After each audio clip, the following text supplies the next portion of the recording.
The VeriChip. It's about the size of a grain of rice, and it contains special codes that doctors and nurses can scan and then use to access the patient's current medications and other vital health information that are stored on another secure database.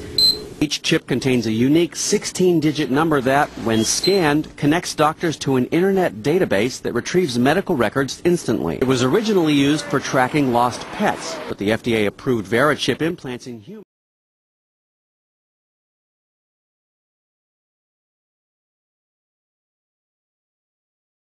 All right, you hear the sound of the background, people saying, Big Brother, too much information, a little scary. How do you respond to that? Well, you know, it's interesting. I used to get that question a lot 2 years ago.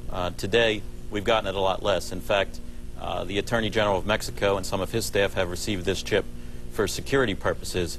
And when the acceptance rate of the product goes up significantly like it has, some of the privacy concerns go down. But to answer your question directly, Lester, what most people are concerned with is the invasiveness of this, that it goes in your body. And as we know with pacemakers and other medical devices, that when people accept it for its applications and for its ability is when it'll work its way into society. It won't be tomorrow, it won't be next week, but 2, 3, 5 years from now, slowly but surely it'll work its way into the mainstream.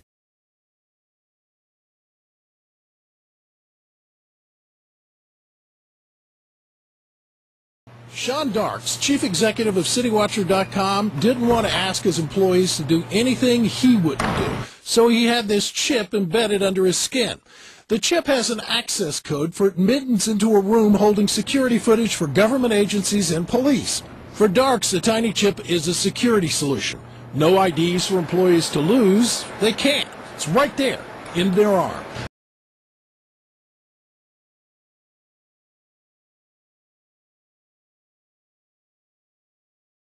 There are serious legal issues that are raised by this particular technology. Privacy advocates say they're concerned these chips could monitor or track people, medical records could be abused, and a person couldn't remove the chip if they wanted to.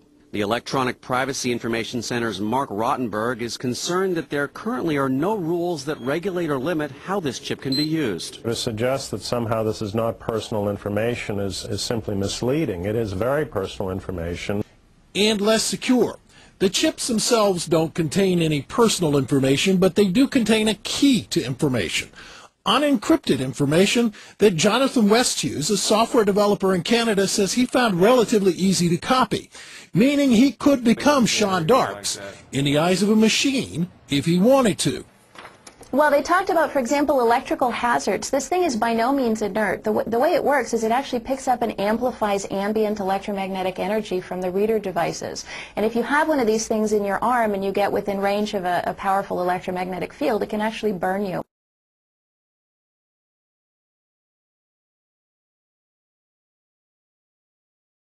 Well, actually, obviously, Secretary Thompson, it's an honor to have him on our board of directors.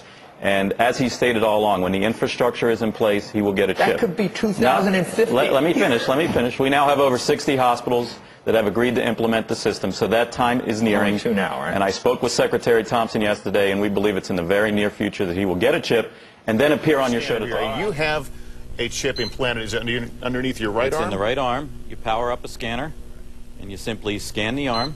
And once you scan the arm, you'll see that the identification information. And on the laptop here you have it hooked up to, it says some number, but that doesn't.